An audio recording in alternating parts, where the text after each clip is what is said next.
Mahalnya skuad Uzbekistan sekarang menjadi salah satu indikator bahwa Uzbekistan sangat memiliki kualitas. Kira-kira kalian optimis nggak sih timnas Indonesia bisa mengalahkan Uzbekistan nanti malam? Mari kita bahas dari sudut pandang penikmat sepak bola, bukan pengamat sepak bola.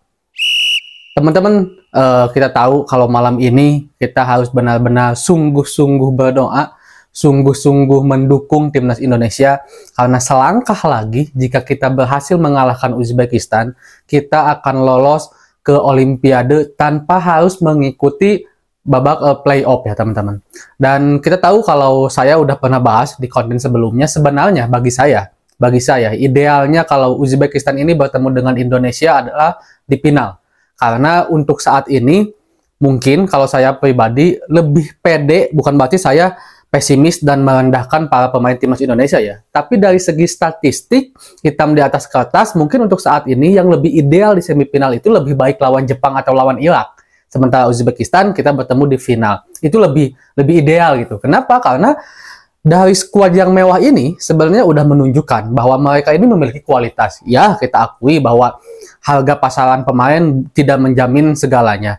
Posisi ranking FIFA tidak menjamin segalanya, kita harus akui juga gitu kan. Tapi seenggaknya ada satu warning yang diperlihatkan secara tidak langsung oleh Uzbekistan bahwa kita memiliki kualitas. Apalagi pemain sayapnya, Abos itu kan, yang bermain di CSKA Moskow, nilainya itu 86 miliar lebih.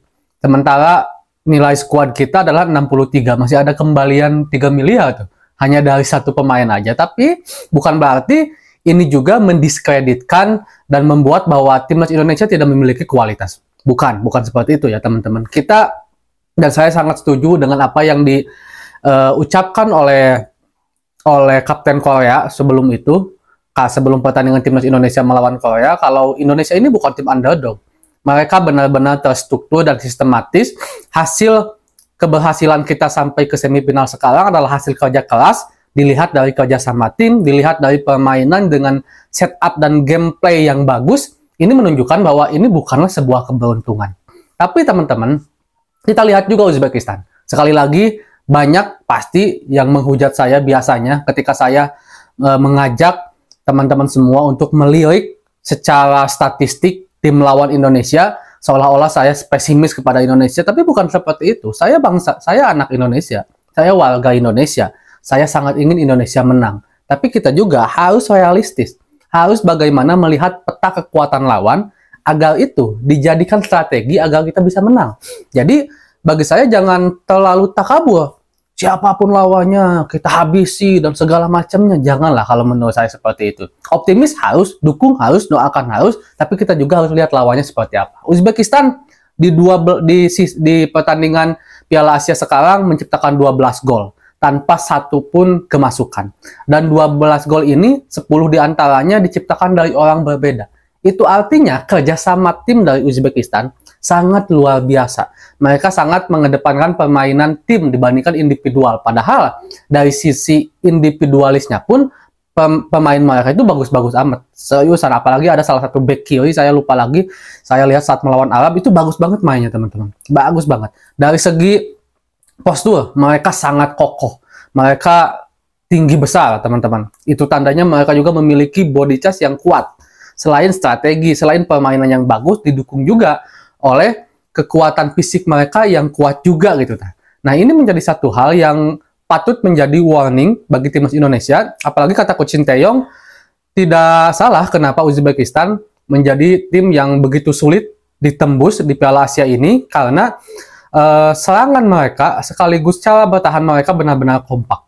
Itu kata Coach Sinteyong ya. Dan ini menandakan bahwa kita harus bisa memanfaatkan terutama finishing kita. Setiap kita memiliki peluang, saya ulangi sekali lagi, kita harus benar-benar memanfaatkan itu menjadi sebuah gol.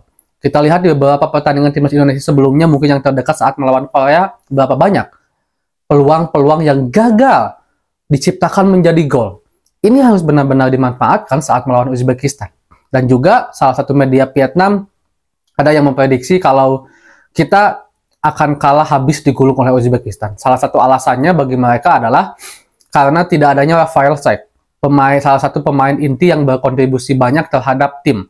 Saya akui Dan saya setuju dengan pernyataan media Vietnam ini. Setuju di bagian kalau Rafael Struijk adalah salah satu pemain yang sangat berkontribusi bagi tim. Tapi kalau seandainya pernyataannya tentang bahwa kita akan digulung habis oleh Uzbekistan, saya kurang setuju. Saya harus akui Rafael Struijk sampai detik ini adalah striker yang paling berkontribusi bagi timnas Indonesia, entah itu di timnas senior ataupun di timnas U23. Bagi saya, dengan segala hormat, bukan bermaksud untuk merendahkan atau apapun, Dimas Derajat, Dendi Sulistiawan, Ramadan Sananta, Hoki Caraka belum sepenuhnya menjadi satu kesatuan tim yang diinginkan oleh Coach Sinteyong ketika dipercaya untuk bermain. Kenapa? Ini di era sepak bola modern, yang dimana striker itu tidak harus selalu menciptakan gol. Apalagi jika kita hitungan tentang gol Rafael Struijk, dia itu benar-benar mandul, teman-teman. Sebelum kita nilai dulu tentang gol dia saat melawan Korea Selatan kemarin ya, dia benar-benar mandul. Tapi dari segi kontribusi terhadap tim, dia benar-benar besar.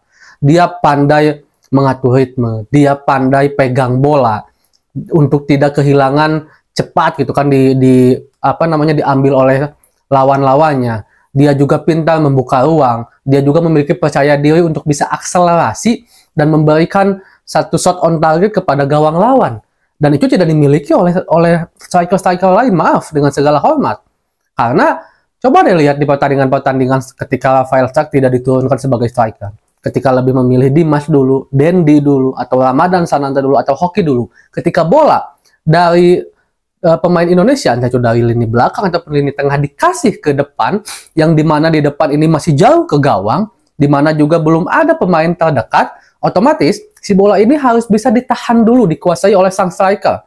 Kebanyakan dan seringnya Dimas lagi-lagi cepat hilang bola, Dendi hilang bola, Ramadan hilang bola, Hoki hilang bola. Sementara Rafael Struijk, dia mampu untuk pegang dulu bola itu, untuk menunggu rekan-rekannya maju dan membuka ruang, dan akhirnya bisa membentuk dan melanjutkan serangan timnas Indonesia.